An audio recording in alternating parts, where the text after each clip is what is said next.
Bonjour à tous, j'espère que vous allez bien. Aujourd'hui, je vous retrouve dans une toute nouvelle vidéo. Aujourd'hui, un thème un petit peu spécial. Je voulais vous présenter les 5 livres qui m'ont le plus impacté et qui m'ont le plus aidé dans ma vie. J'ai vraiment commencé à m'intéresser à la lecture il y a seulement quelques années et certains livres que j'ai lus sont vraiment des pépites et je voulais vous les présenter aujourd'hui. Certains de ces ouvrages cassent les codes et les croyances que vous avez déjà depuis certaines années. Cela vous permet d'en instaurer des nouvelles pour justement aller chercher l'étape du dessus, aller chercher des objectifs beaucoup plus grands. Et d'autres sont simplement des histoires très inspirantes qui vous aident et qui vous poussent et qui vous prouvent surtout que quand on veut et quand tous les ingrédients sont réunis, tout est possible. Dans cette vidéo, je vous partagerai un court résumé de chaque livre afin de ne pas vous spoiler. Je vous partagerai également mon opinion personnelle et ce que chaque livre m'a appris afin de vous donner une vision beaucoup plus complète. Alors tout de suite, commençons par le premier livre. Le premier livre que je voulais vous présenter est L'effet boule de neige, l'autobiographie de Warren Buffett. Pour ceux qui ne le connaissent pas, Warren Buffett est un investisseur américain, un homme d'affaires et multimilliardaire. Cet ouvrage retrace sa vie depuis son enfance. On apprend notamment qu'il a commencé à investir très jeune, à l'âge de 8 ou 9 ans. Il a grandi à Oklahoma où il a également commencé à travailler très jeune. Dans cette biographie, on apprend 3 principes clés. Tout d'abord, numéro 1, être un bon communicant. On apprend qu'il a assisté à un cours de prise de parole en 1949 présenté par Dale Carnegie. Numéro 2, prendre l'habitude de lire. Warren Buffett est un homme qui lit tous les jours. Même à l'heure actuelle, il a 93 ans, il lit tous les jours. Il a même confessé lire des fois jusqu'à 10 heures par jour. Alors je vous l'accorde, il lit beaucoup de rapports financiers, le journal, pour justement favoriser tel ou tel investissement, mais il lit tous les jours. Pour lui, la lecture représente le savoir et le savoir, c'est le pouvoir. Enfin, troisième principe clé de ce livre, choisissez avec attention vos amis. Choisissez des personnes qui vous tirent vers le haut et qui ont les mêmes valeurs que les vôtres. Un des livres préférés de Warren Buffett, c'est Comment se faire des amis de Dale Carnegie. Warren Buffett aura même dit « Il est important d'être entouré de personnes qui sont meilleures que vous ». Pour ma part, à travers cet ouvrage, j'ai appris la discipline et la persévérance. Déjà, dès le début de la lecture, on apprend et on voit qu'il sait ce qu'il veut dans la vie. On comprend qu'il veut faire de l'argent, qu'il veut réussir et il est prêt à tout pour atteindre son but. Il n'abandonnera jamais et il va persévérer et on le voit encore, il a 93 ans et il continue à travailler.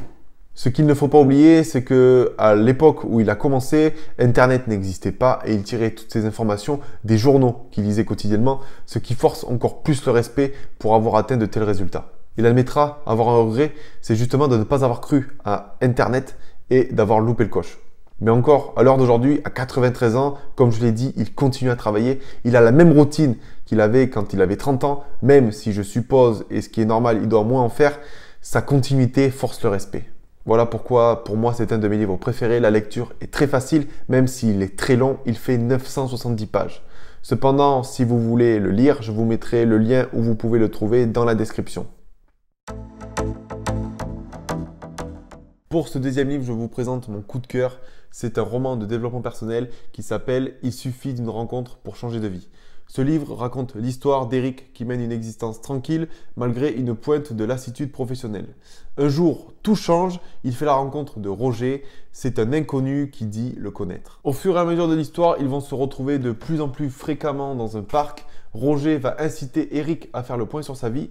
Il va également lui présenter 18 principes de vie pour reprendre sa vie en main et de ne plus la subir.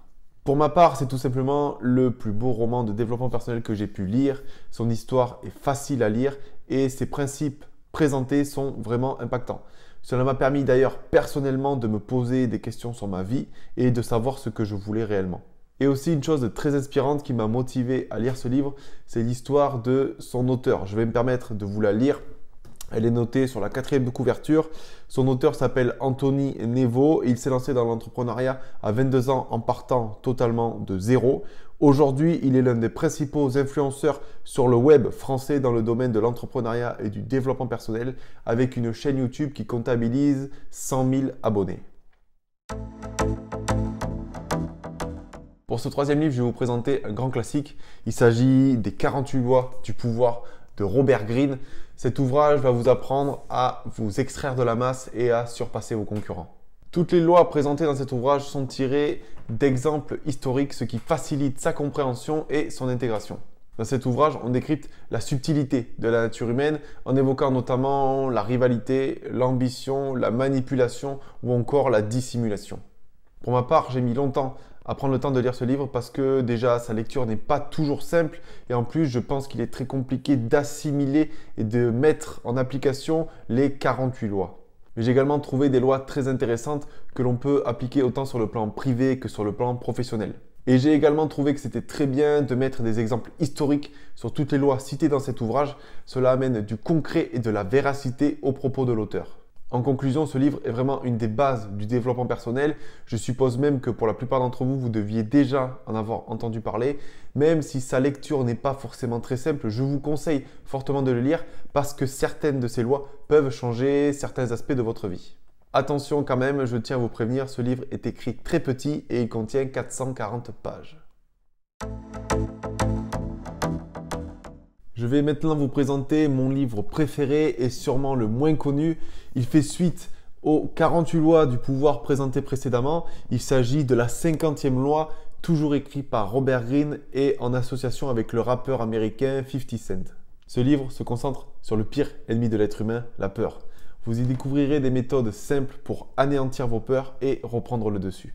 L'association de 50 Cent et de Robert Greene donne à ce livre une force incroyable. Pour illustrer ses propos, Robert Greene va justement s'appuyer sur l'histoire de vie de 50 Cent, son enfance difficile, son entrée dans un gang et ses débuts en tant que dealer de drogue, l'assassinat de sa mère ou encore ses débuts difficiles dans le rap. Pour ma part, j'avoue que je suis un très grand fan de 50 Cent, non pas que pour son côté rappeur, mais également pour toute l'histoire de sa vie. Il est issu d'un quartier très pauvre, sa mère se fait assassiner alors qu'il a simplement 8 ou 9 ans. Dès l'âge de 12 ans, il rentre dans un gang et commence à dealer de la drogue. Plus tard, il va aller en prison. C'est d'ailleurs là qu'il va s'intéresser au rap et qu'il va vouloir commencer une carrière dans le rap. Malheureusement, on ne quitte pas un gang comme ça. C'est ce qui lui vaudra une tentative d'assassinat. Il va prendre 9 balles, il va survivre à cette tentative d'assassinat. C'est d'ailleurs de cet événement-là qu'il va commencer à forger sa légende. Pour en revenir au livre, en plus de son histoire qui est déjà pour moi très inspirante, ce livre est beaucoup moins connu que son prédécesseur, Les 48 lois du pouvoir, et ça a été une très très belle découverte. Qu'on le veuille ou non, la peur est le plus gros frein à l'être humain. Et il faut quelques personnes courageuses, ici 50 Cent, qui montrent l'exemple et qui ouvrent la voie à d'autres personnes. Bien entendu, il ne faut pas avoir la même vie que 50 Cent pour atteindre ces résultats. Mais ici, il s'agit uniquement d'un exemple. En conclusion, ce livre aborde la peur d'une façon très pertinente et enrichissante. Je vous le conseille vivement. Je suis persuadé qu'il va changer l'approche de ce qui vous effraie. Enfin, nous arrivons au dernier livre que je voulais vous présenter. Il s'agit de Plus malin que le diable, écrit par le célèbre auteur Napoleon Hill. Il a notamment écrit « Réfléchissez et devenez riche ». Ce livre raconte l'entretien entre Napoleon Hill et le diable. Il met en lumière notamment par quelle méthode il réussit à contrôler 98% de la population. Sa principale arme étant la peur qu'il base sur 6 axes.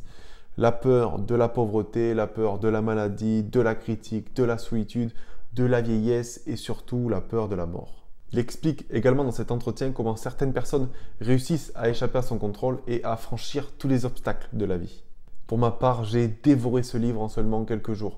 J'ai été fasciné de voir à quel point ce livre écrit en 1930 était encore à l'ordre du jour aujourd'hui. Il m'a notamment permis de me rendre compte qu'il y avait encore des choses où je pouvais m'améliorer et des endroits où le diable avait encore une emprise sur moi.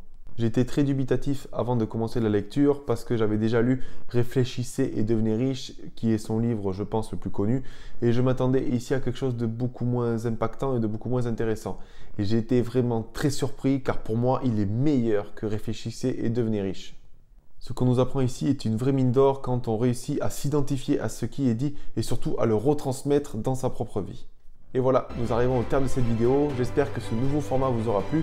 La lecture ayant pris une grande place dans ma vie, je me devais de vous présenter ces 5 livres. Surtout, n'hésitez pas à me dire en commentaire si vous souhaitez une deuxième partie. En attendant, je vous dis à bientôt et n'oubliez pas de prendre soin de vous. Au revoir.